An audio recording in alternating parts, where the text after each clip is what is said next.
그러한 마음 가지고 점점 더 하나님의 사랑을 깊이 알아가시고 그래서 할렐루야 찬양하기를 멈추지 않는 우리 모두의 앞날이 되기를 간절히 축복드립니다. 오늘도 예배의 자리로 이 저녁에 또 나오신 귀한 여러분들 한 분 한 분을 진심으로 환영하고 축복합니다. 옆에 분들과 이렇게 인사 한번 나눌까요? 하나님께서 당신을 사랑하십니다. 인사 나누겠습니다. 네, 방금 인사 나누신 것처럼 하나님께서 정말로 여러분들 한 분 한 분을 우리를 정말로 사랑하십니다. 오늘 나누는 말씀을 통하여서 우리를 향하신 그 크신 하나님의 사랑을 충만하게 느끼시는 이 저녁의 예배 시간이 되시기를 간절히 축복드립니다. 여러분 사랑하고 있는데요. 사랑 해보셨습니까? 사랑 다 해보셨죠? 사랑이 뭘까요? 사랑을 뭐라고 도대체 설명할 수 있을까요? 사랑에 대해서 뭐 이제 이야기를 하니까 다 이제 머릿속에 드시는 그런 사랑에 대한 정의, 문장들은 아마 다르게 각각 여러 가지일 텐데 저는 그 사랑의 종류를 크게 두 가지로 나눠볼 수 있다라고 생각합니다. 그래서의 사랑과 그럼에도의 사랑. 그래서의 사랑과 그럼에도의 사랑. 그렇게 그 사랑이 정말 방대한데 그 방대한 사랑을 크게 그렇게 두 가지로 나눌 수 있지 않을까라는 생각을 말씀을 준비하면서 한번 해보았습니다. 그래서의 사랑이 뭘까요? 그래서의 사랑은 말 그대로 그래서 이유가 있는 사랑인 것이죠. 상대가 매력적이어서 상대의 외모가 아주 뛰어나고 준수해서 아주 성격이 좋아서 상대와 함께하면 그 시간이 너무나 유익하고 즐거워서 그래서 사랑하는 것, 그래서의 사랑, 이유가 있는 사랑입니다. 반면에 그럼에도의 사랑은요 이유가 없는 사랑이죠. 나랑 잘 맞지 않아요. 나에게 유익을 주지도 않습니다.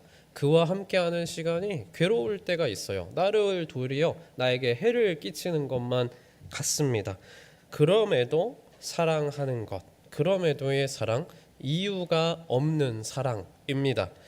여러분 사람 사이에서의 사랑은 그래서 대부분 그래서의 사랑에 그치는 경우가 많은 것 같습니다. 왜냐하면 그래서의 사랑은요 방금도 설명드렸듯이 내가 사랑을 하면서 좋으니까요.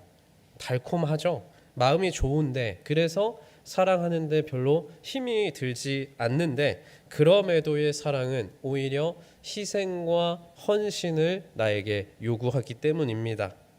사랑을 하면서도 좋아서 사랑해야 되잖아요. 그런데 사랑을 하면서도 오히려 힘드니까 그럼에도의 사랑을 실천하기가 쉽지 않다는 것입니다. 그래서 자연스럽게 사람의 사랑은요 그래서의 사랑에 그쳐버리게 되는 경우가 참 많은 것 같아요. 그렇다면 그래서의 사랑과 그럼에도의 사랑 중에서는 어떤 사랑이 더 크기가 크겠습니까? 당연히 너무 쉽죠. 그럼에도의 사랑이 훨씬 더 그 크기가 큽니다. 그럼에도의 사랑 안에는 이미 그래서의 사랑을 포함하고 있기 때문입니다. 사랑의 원자탄이라고 불리는 손양원 목사님 이미 너무나 잘 아실 겁니다. 아들을 죽인 원수를 용서하고 양자까지 삼아버리는 그 사랑 너무나 거대하죠. 너무나 거대한 그럼에도의 사랑입니다. 그 거대함을 표현하기 위하여서 사람들은 손양원 목사님의 사랑을 아마 그때 당시에는 오래전 영화니까 이게 영화 제목이지 않습니까? 오래전 영화니까 그때 당시에 사람들이 생각할 수 있는 가장 큰 크기의 사랑의 원자탄이라고 표현을 했던 것 같습니다. 원자탄처럼 거대한 그럼에도의 사랑이 손양원 목사님에게서 흘러나오기까지 하나님의 그것보다 더 크신 사랑이 이미 손양원 목사님에게 부어졌습니다. 원자탄보다 거대한 하나님의 그 크신 사랑이 손양원 목사님에게 부어졌기 때문에 원수를 품는 너무나도 거대한 그럼에도의 사랑이 손양원 목사님에게서도 하나님 사랑을 이미 입은 손양원 목사님에게서도 흘러나올 수 있었던 것입니다. 여러분 하나님의 사랑은 얼마나 큽니까? 오늘 설교의 제목이죠. 하나님의 사랑은 얼마나 큰가? 하나님의 사랑은 얼마나 큽니까?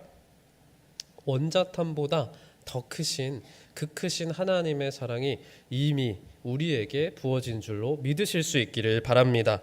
이렇게 말씀드려도 사실 그 하나님 사랑하면 그냥 추상적이고 애매모호하게 느껴지시지 않습니까? 실감이 나지 않으실 겁니다. 그렇다면 사람이 언제 정말로 원자탄보다 더 큰 그 크신 하나님의 사랑을 깨닫게 되고 느끼게 되고 조금이라도 더 실감이 나게 될까요? 나에게서 사랑을 받을 만한 가능성을 도저히 완전히 찾지 못할 때, 그렇게 되었을 때, 그때 다가오시는 하나님의 사랑의 크기가 얼마나 큰지 더욱더 실감이 나게 되실 것입니다. 오늘 말씀은 바로 그 크신 하나님의 사랑을 만난 한 사람의 이야기입니다. 오늘 말씀에 나오는 사람 누구죠? 베드로입니다. 베드로는 예수님의 수제자였습니다. 특별히 아끼시는 제자였죠. 베드로는 예수님이 행하시는 기적을 공생애 동안 옆에서 잘 지켜봤던 사람이었습니다. 예수님을 따라 예수님을 바라보면서 파도가 넘실거리는 물 위를 직접 걷던 엄청난 기적도 체험했던 사람이었죠. 예수님께서는 베드로의 더러운 발을 닦아주셨고, 베드로가 예수님을 모른다고 3번이나 부인할 것도 이미 아셨고 이미 예언도 하셨습니다. 그럼에도 예수님께서는 베드로를 한결같이 사랑해 주셨습니다. 그런데 놀라운 능력과 큰 사랑을 베푸셨던 그 예수님이 이제 로마 병정들에게 잡혀가시게 됩니다. 갑자기 상황이 너무나 긴박하게 돌아가는 거예요. 너무나 두렵고 무섭고 살벌하게 이 상황이 돌아갑니다. 베드로의 기대와는 사실 정반대로 돌아가고 있는 것이죠. 그리고 예수님을 잡아갔던 그 무서운 칼과 창이 이제는 방향을 바꾸어서 베드로에게도 향하게 됩니다. 이 위기 앞에서 베드로는 4가지의 단계를 거쳐서 우리 하나님의 그 크신 사랑을 여기서 비로소 또 만나게 되죠. 그리고 이 4가지 단계는요, 비단 베드로뿐만 아니라 많은 그리스도인들이 하나님의 그 크신 사랑을 만나게 되는 단계라고 생각합니다. 보편적인 과정이라고 어찌 보면 말할 수 있을 것 같습니다. 그리스도인들이 어떻게 하나님의 사랑을 만나게 되는지, 그리고 여러분들도 한번 설교를 지금 들으시면서 떠올려 보시기 바랍니다. 언제 내가 하나님의 크신 사랑을 그렇게 깊이 체험하고 내가 생각하고 느끼게 되었는지 한번 기억을 해보시면서 말씀을 잘 들어보시기 바랍니다. 그리스도인이 하나님의 그 크신 사랑을 만나기까지 겪게 되는 첫 번째 단계는 바로 외면입니다. 많은 그리스도인들이 말하죠. 저는 그리스도인입니다. 저는 하나님을 믿습니다 라고 말을 하면서도 그 그리스도인이라서 나에게 어떠한 불편함, 어떠한 불이익이 다가오는 것 같을 때에 잠시 고개를 돌립니다. 잠시 그리스도인이 아닌 척하기도 하죠. 하나님이 복을 주시겠다라고 하면 얼른 가서 그리스도인이 되지만 나에게 희생과 헌신 너무나 과한 것 같아요 라고 생각하면 금세 나는 안 그리스도인이 됩니다. 우리가 잘 아는 이스라엘의 왕 다윗이 있죠. 여러분, 다윗이 간음하지 말아라, 다른 남자의 아내를 탐내지 말아라 라는 이 계명을 몰랐겠습니까? 누구보다 잘 알고 있었죠. 하지만 하나님의 말씀에 고개를 돌려서요, 다윗이 잠시 외면합니다. 그 대신 뭘 했죠? 자신의 욕망에 충실합니다. 우리아의 아내 밧세바를 데려다가 간음죄를 저지르죠. 오늘 말씀에 나온 베드로 역시 너무나 열심히 있는 그리스도인이었습니다. 그야말로 예수님을 바로 곁에서 따랐던 측근이고 수제자였죠. 하지만 예수님이 잡혀가시고 난 후에 예수님을 잡아간 칼과 창이 자신을 향하자 본능적으로 베드로는 위험을 직감하고 외면합니다. 예수님을 모르는 척, 그리스도인이 아닌 척 외면하죠.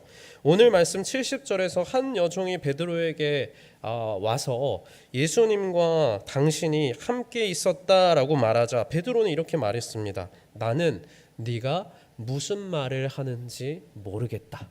나는 네가 무슨 말을 하는지 모르겠다라고 처음에 반응을 합니다. 이게 뭐죠? 외면합니다. 그가 만난 어려움 앞에서 베드로는 예수님을 모르는 척, 그리스도인이 아닌 척 외면했다는 것이죠. 그리고 이제 그 다음 단계로 넘어갑니다. 그리스도인이 하나님의 크신 사랑을 만나기까지 겪게 되는 두 번째 단계는 거짓말입니다. 예수님을 모르는 척, 그리스도인이 아닌 척 외면했던 사람들은요, 이제 한 발자국 더 나아가 거짓말을 하더라고요. 누구에게 거짓말을 하겠습니까?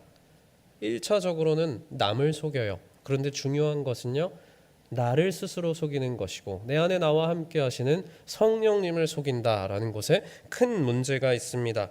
간음죄를 저질렀던 다윗, 뜻하지 않게 간음한 여인 밧세바와의 사이에서 아이가 생기게 됩니다. 완전 범죄를 다윗이 꿈꿨잖아요. 그런데 이제 증거가 생겨버린 것이죠. 그래서 그 아이가 자신의 아이가 아니라 원래 남편의 아이, 우리아의 아이인 것처럼 이를 꾸며요. 거짓말로 이를 꾸며냅니다. 사람들을 속이고 자신을 속이고 성령님을 속이려고 하죠. 베드로도 마찬가지였습니다. 오늘 말씀 72절에 보시면요, 또 다른 사람이 다가와서 베드로를 보면서 그가 예수님과 같이 있었노라라고 이야기를 해요. 그러자 베드로가 이렇게 말합니다. 나는 그 사람, 여기 이제 생략됐는데 나는 그 사람 예수를 알지 못하노라 라고 이야기를 합니다. 여러분 잘 한번 말씀을 보시기 바랍니다. 외면의 단계에서는 지금 당신이 하고 있는 말이 무슨 말인지 모르겠는데요 라고 단순히 외면하던 베드로가요, 이제 적극적으로 나는 그 사람 예수를 모릅니다 라고 거짓말을 하기 시작합니다. 단순히 예수님을 외면했던 베드로가 이제 예수님을 모른다고 적극적으로 하는 2단계 거짓말의 단계로 넘어간 것입니다. 이것은 자신을 속이고 성령 하나님을 속이는 행동이었죠. 그 다음 단계, 세 번째 단계는 뻔뻔함입니다. 뻔뻔함은요, 다른 말로 하자면 죄를 밀고 나아가 버리는 것이죠. 많은 그리스도인들이 자신이 불리할 때 예수님을 외면하고 하나님의 말씀에 다윗처럼 베드로처럼 잠시 눈을 감습니다. 외면하는 것이죠. 그렇게 자신의 욕구를 채워요. 혹은 자신이 당할 불리함과 불이익을 다 피합니다. 그럼 하나님이 그 다음 단계로 이제 가져다 대보시는 거예요. 다음 단계로 우리가 넘어가지 않으면 참 좋을 텐데 아주 보편적으로 많은 사람들이 베드로가 그랬던 것처럼 적극적으로 다음 단계 거짓말을 하기 시작합니다. 거짓말은 거짓말을 낳죠. 죄는 죄를 낳습니다. 그래서 그 사람은요, 이제 웬만한 죄에는 무뎌져 버린 뻔뻔함의 단계에 도달합니다. 죄를 그냥 밀고 나아가는 거예요. 옆에서, 뒤에서 무슨 일이 생기든지 간에, 누가 죽어 나아가든지 간에 그렇게 죄를 밀고 나아갑니다. 하나님을 외면하면서 간음죄를 저질렀던 다윗, 간음으로 인하여서 생긴 아이가 우리아의 아이인 것처럼 거짓말을 꾸몄습니다. 그런데 뜻대로 되지 않자 이제는 뻔뻔함의 단계에 도달합니다. 자신의 죄를 이제 덮어야 되잖아요. 또다시 거짓말이 거짓말을 또 낳는 거죠. 그래서 죄가 없는 피해자죠. 오히려 피해자인 우리아를 음모를 꾸며서 전장에 나가서 전사하게 만듭니다. 그야말로 뻔뻔함으로 죄를 밀고 나아갔던 것이죠. 베드로도 마찬가지였습니다. 또 다른 이가 찾아와요. 그리고 뭐라고 합니까? 너도 예수의 무리지 하고 이렇게 찔러봅니다. 베드로의 반응이 다시 한번 달라져요. 다 비슷한 반응인 것 같은데요, 그 말씀들을 보시면 한 번씩 그 반응들이 업그레이드가 됩니다. 74절 말씀 한번 보겠습니다. 그가 저주하며 맹세하여 이르되 나는 그 사람을 알지 못하노라. 이렇게 한 번 더 그 단계가 업그레이드가 돼요. 처음에는 당신이 무슨 말을 하는지 모르겠는데요 라고 단순히 외면을 하던 이 회피하던 베드로가 나는 그 사람 예수를 모릅니다 라고 적극적으로 예수님을 모른다라고 거짓말을 하기 시작하고, 이제 저주까지 해요. 저주까지 하면서 맹세까지 하면서 뻔뻔함으로 죄를 밀고 나아가는 것입니다. 다윗과 베드로가 마찬가지로 이렇게 밀고 나아가는 것이죠. 여기가 끝이 아닙니다. 하나님의 사랑을 만나기까지 많은 그리스도인들이 겪게 되는 네 번째 단계는요, 바로 직면입니다. 직면. 죄인된 나의 모습과의 솔직한 직면, 만남인 것이죠. 다윗이 간음죄를 저지르고 뻔뻔함으로 이제 우리야까지 죽였던 그때에 하나님이 선지자 나단을 보내시죠. 나단이 찾아옵니다. 다윗을 책망해요.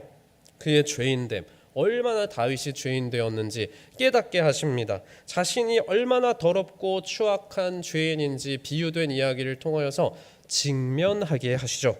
베드로가 저주하며 아까 맹세했죠. 3단계에서 그때 바로 닭이 웁니다. 오늘 말씀 74절 말씀 우리 한번 읽어보겠습니다. 그가 저주하며 맹세하여 이르되 나는 그 사람을 알지 못하노라 하니 곧 닭이 울더라. 아멘. 닭이 울던 그때에 베드로가 여기까지 느꼈던 두려움은 뒤로 밀려나요. 이제 예수님이 하셨던 말씀이 선명하게 기억이 나는 겁니다. 닭이 울기 전에 너는 나를 3번 모른다 부인할 것이다.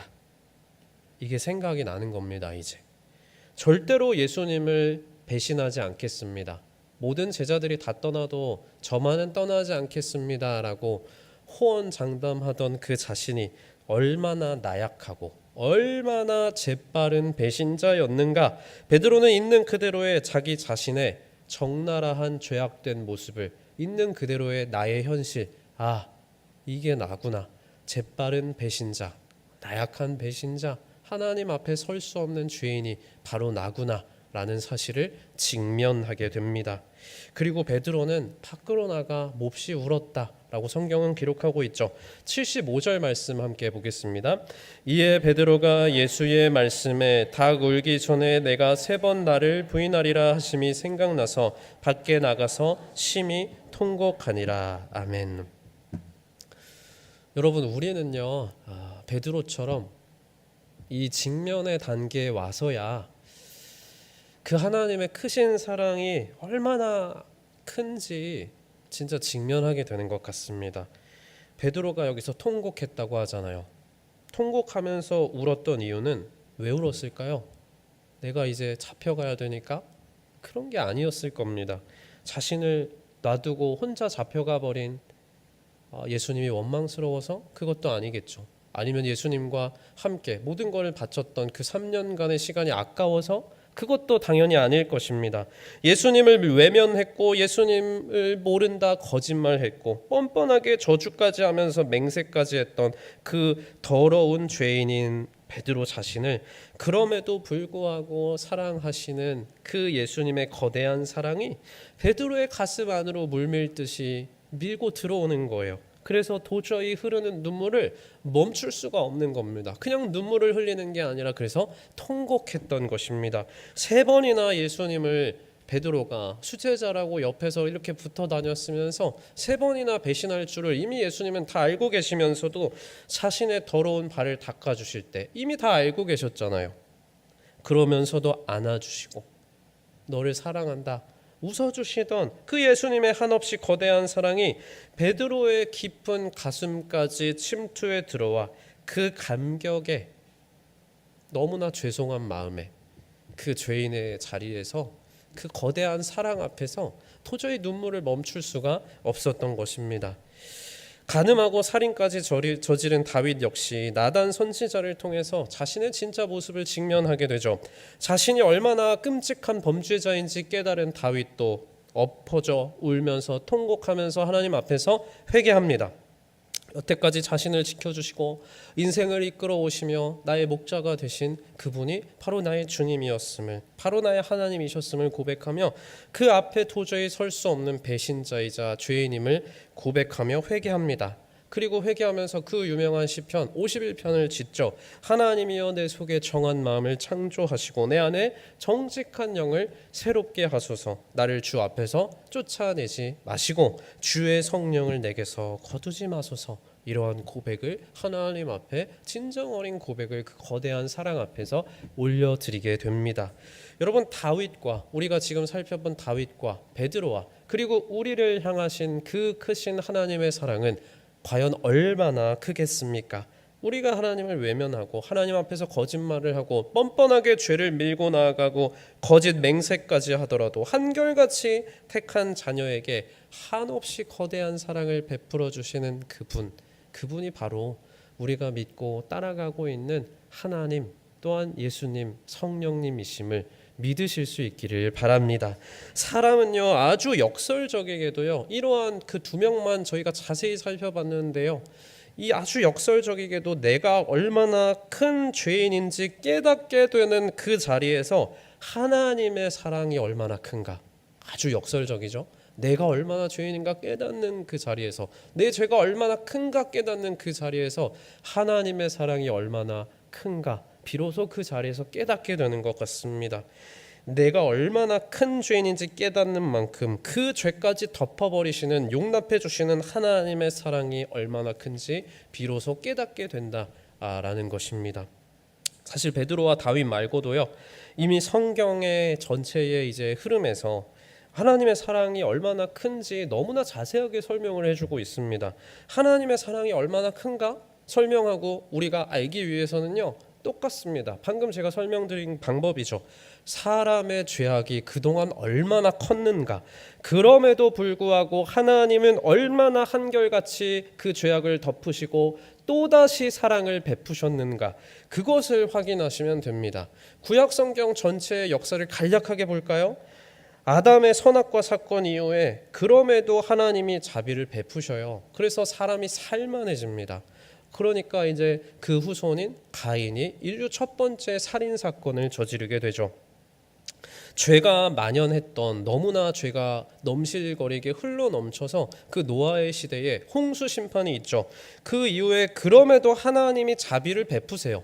그래서 이제 노아의 후손들이 살만해지니까 어떤 일이 일어납니까? 다시 사람들은요, 바벨탑을 쌓아 올리면서 죄를 쌓아 올렸습니다.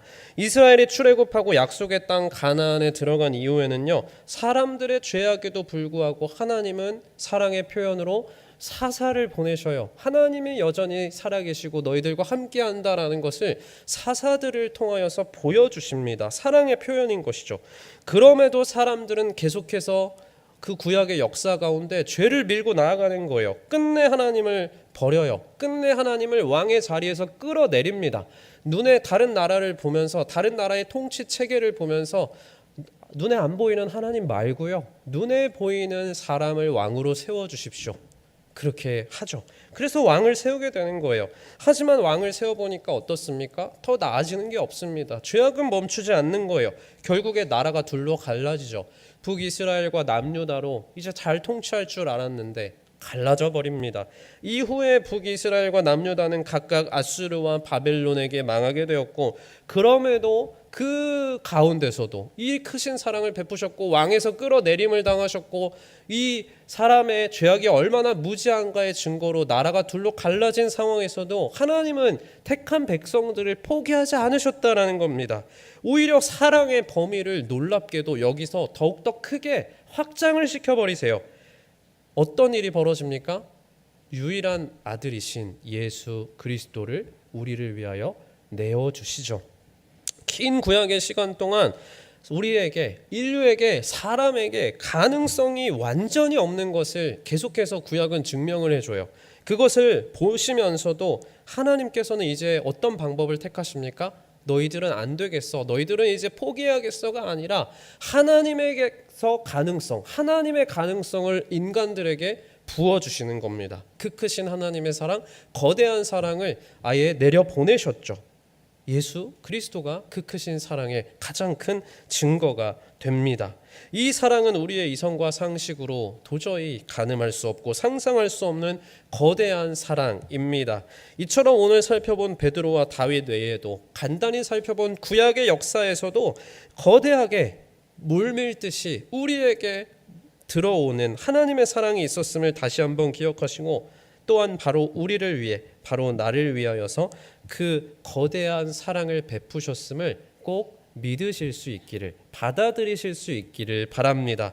하나님의 사랑이 성경의 이 활자 안에만 갇혀져 있는 옛날 이야기가 아니라 지금도 우리 삶의 자리에서 펄떡펄떡거리면서 우리의 존재를 오늘도 붙들고 계심을 믿으실 수 있기를 바랍니다. 하나님의 사랑이 여러분들을, 우리 모두를 붙들고 계십니다. 하나님의 사랑이 우리를 붙드시고 하나님 나라 천국에 온전히 이루어지는 그날까지 하나님의 사랑으로, 하나님의 열심으로 우리의 삶을, 우리의 영혼을 이끌어 가실 것입니다. 하나님의 사랑에 저항하지 마시고 부인하지 마시고 그 크신 사랑에, 나를 향하여 물밀듯이 들어오는 그 사랑에 의심하지 마시고 그 거대한 사랑을 온전히 받아들이셔서 정말로 사랑받으시고 정말로 그 사랑을 가슴 깊이 누리시는, 그래서 어린아이처럼 활짝 웃으시며 이 땅을 당당하게 어린아이와 같이 기쁘시게 살아가시는, 사랑받는 자녀들의 앞길 되시기를 간절히 축복드립니다.